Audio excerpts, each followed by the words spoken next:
On today's Hot Zone, we're going to take a look at Hubei province and Wuhan, China, and read between the lines a little bit. Coming up right now.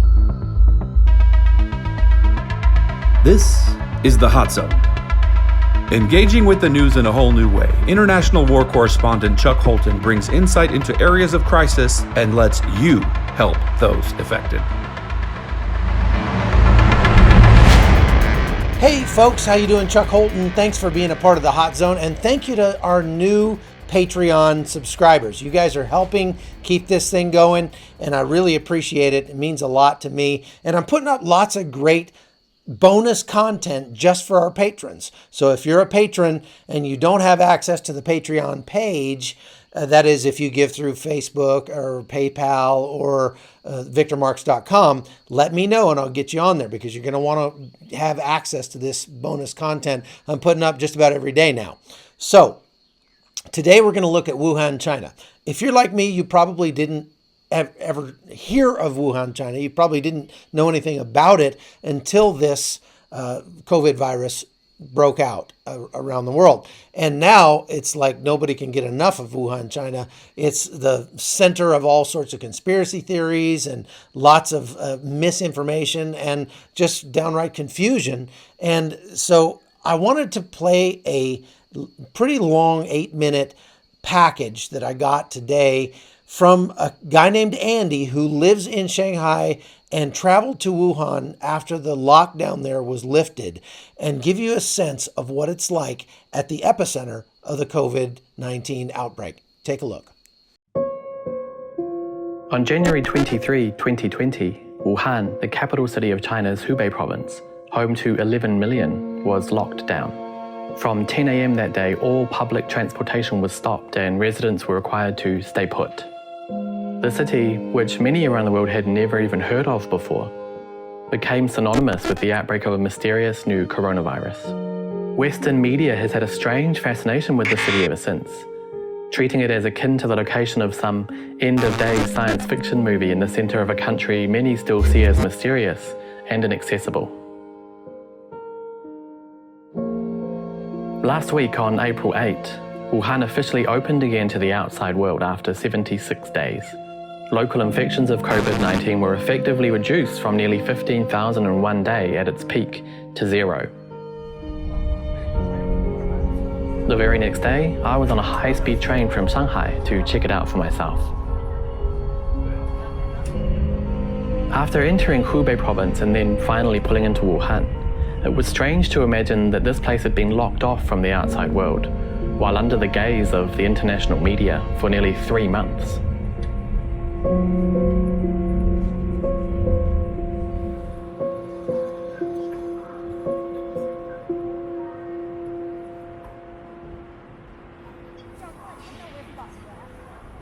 This is Lucy, a Shanghainese who's been living in Wuhan for the past few years with her husband, a local. She agreed to come out and take a walk with me. This is one of her first times out socializing in months.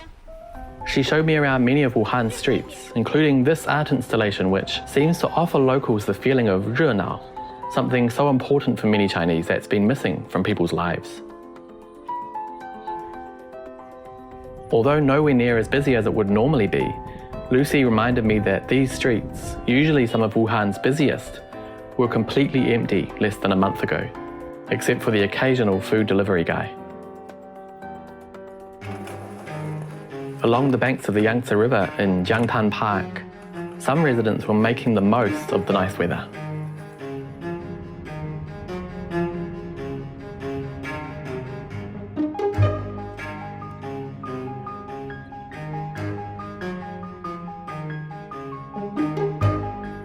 For a moment, I forgot about COVID-19, and I'm sure these locals did as well, even if just for a few hours.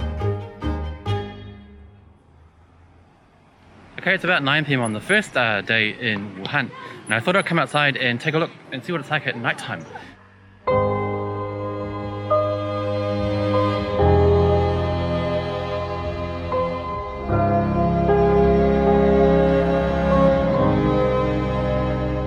Wuhan definitely has a special charm in the evening.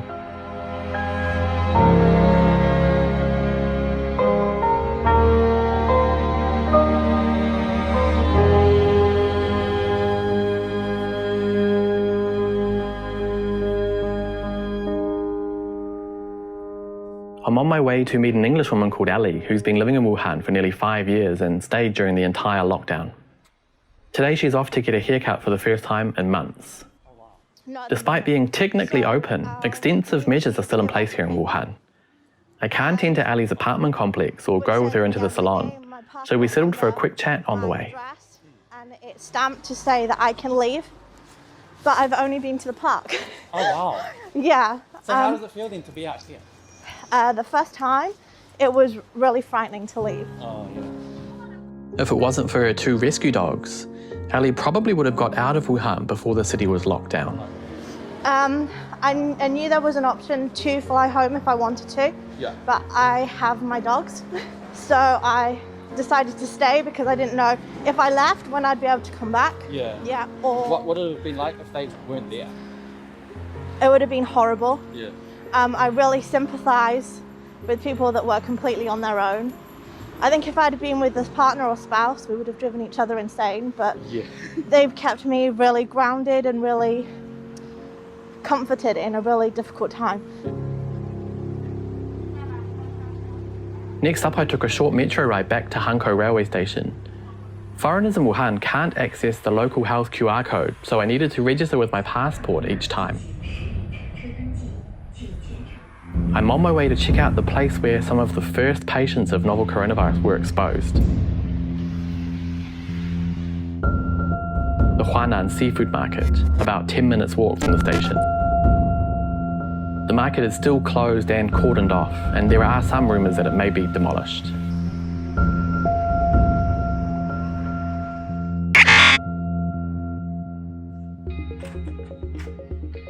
With restaurants mostly closed and eating out still not allowed, my only chance to eat some famous local food is by ordering online.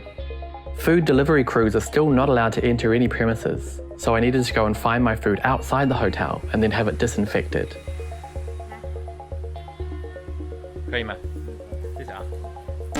Now, since it's my last night in Wuhan, I thought I'd try this famous dish which is called Wuhan 热干面, which is basically Wuhan hot dry noodles. Dry just means that there's no soup in here. And since Wuhan's restaurants, you're still not allowed to go there to eat, you can only do takeout. So what I've done is ordered takeout, and I'm sitting here by myself in my hotel room. Sounds tragic, but I don't mind. Let's see how this tastes. Pretty good, I like it.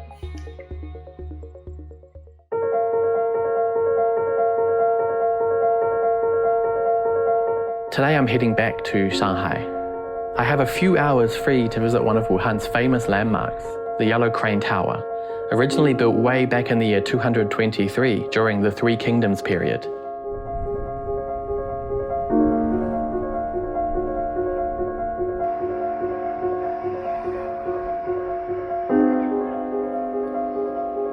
This is the closest I'll get. Cultural venues around Wuhan remain closed.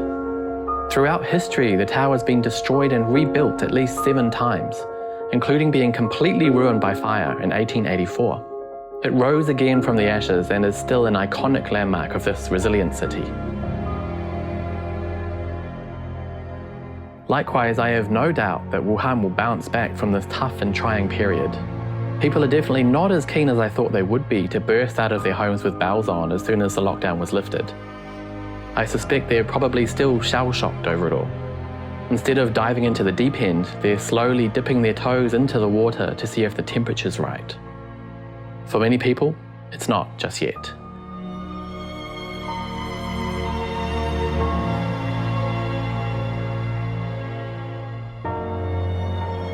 Okay, so if you're like me, I was really interested to see that, but you have to understand a few things about this piece so that we can kind of read between the lines a little bit and figure out what it's really like in China right now.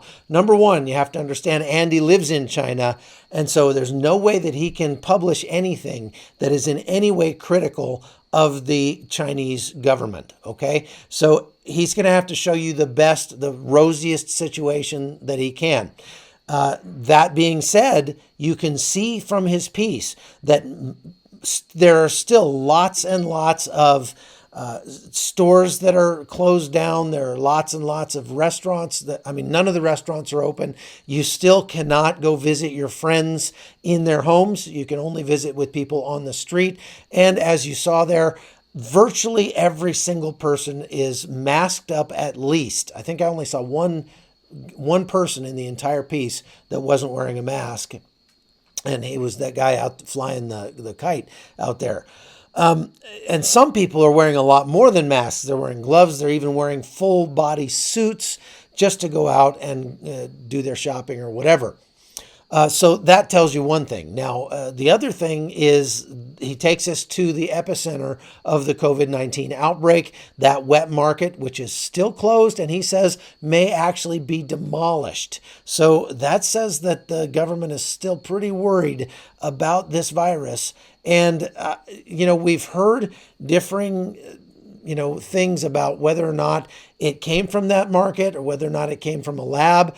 I don't think there's any conclusive evidence just from showing that the market is still closed down because, as we know, the Chinese government, A, lies about everything, B, may not even know themselves exactly where it came from, and so they're not taking any chances. When I say they lie about everything, I mean that we talked about this on the podcast last week, that the Chinese, the government of China, I'm not talking about the people, but the government of China, their national motto should literally be, if you're not cheating, you're not trying, and if you get caught, you're not trying hard enough. Because they lie, they cheat, they backstab, they do everything they can to get ahead, and they have no sense of Christian or Western morality when it comes to competing in business or anything else like that. So, what else can we find from reading between the lines here? Well, Wuhan was locked down for 76 days. That is complete and total lockdown. And 76 days is not really encouraging for those of us that are currently under a quarantine or a stay-at-home order in the States, or like I am here in Panama. If we have to stay locked down for 76 days, the quarantine here started on March 23rd. That would take us all the way to June 7th before we get out of complete quarantine. And then, as you see, they're still reeling from the effects of the virus there in Wuhan. Almost, like I said, almost everything is still shut down. Your takeout, if you order it, you can't have it delivered to your room. You got to go outside and get it. And then you notice there where they spray it down with disinfectant. That's kind of gross, if you ask me. But I mean, I don't want to Lysol my food. That's going a little overboard. But that's what they have to do. So there are two schools of thought when it comes to how to deal with this kind of pandemic and this kind of outbreak. There is the Chinese model, which is lock everybody in their house to the point of even welding their doors shut so they can't leave. And there is I would call it the South Korean or maybe the Swedish model, which is to tell people who are at high risk, they have some kind of comorbidity, they're elderly, whatever, stay in your homes, don't leave. Everybody else go about your business and practice social distancing. That seems to be an effective model, but that is not the model that most of the United States is following or that Panama is following, unfortunately. So like here in Panama, they've already said yesterday they're not going to open the airport here in this country or open any of the borders until May 17th at the earliest, which is really bad for somebody who travels for a living like me. This complete lockdown is completely closing down the economy. And that is not a good thing. We're seeing more and more effects economically from shutting everything down. And that is not good. It's not good for the American economy. It's not good for the American worker. And that's why you're starting to see more and more pushback from people saying, let us open up the economy. There are now reports out that have just coming out over the last 48 hours where larger groups of people are being tested and people who are not, in fact, showing symptoms who are being tested now. And they're finding out that much larger groups of people have the antibody for the virus, meaning they've already been infected. And what that says is that the death rate is far, far lower than they thought it was. And in fact, it's as low as we initially said that it probably was when I had Ellen Jo Barron on back in February to talk about the COVID virus. And she said this is actually less deadly than the seasonal flu. She may have been completely right about that, because we're finding out now that many more people had it. So the Chinese model of authoritarian rule, lock everything down, lie about the numbers, is not the best way. And a lot of people in the United States are seeing that now. And so they're getting all this pushback. So it remains to be seen what the long-term effects of this are going to be. But I think we can see from looking at Wuhan, China, that complete lockdown method, even after 76 days, was not enough. And that's not good news. So that's all I've got for the podcast today. If you're a patron, there's an extra bonus 3-minute package from this guy, Andy, about the wet markets in China you're going to want to go look at. So go over to the Patreon page and check that out. If you're not a Patreon subscriber, as little as $3 a month, you can subscribe to the podcast, support us. It's a cup of coffee, folks. Just a cup of coffee every month. Buy me a cup of coffee. We can keep this thing going. You get lots of great content. So thank you for watching. Thank you for being a part of it. I'm Chuck Holton. We'll see you again later. The Hot Zone is produced by Amy Holton and Livefire Media. Copyright 2019.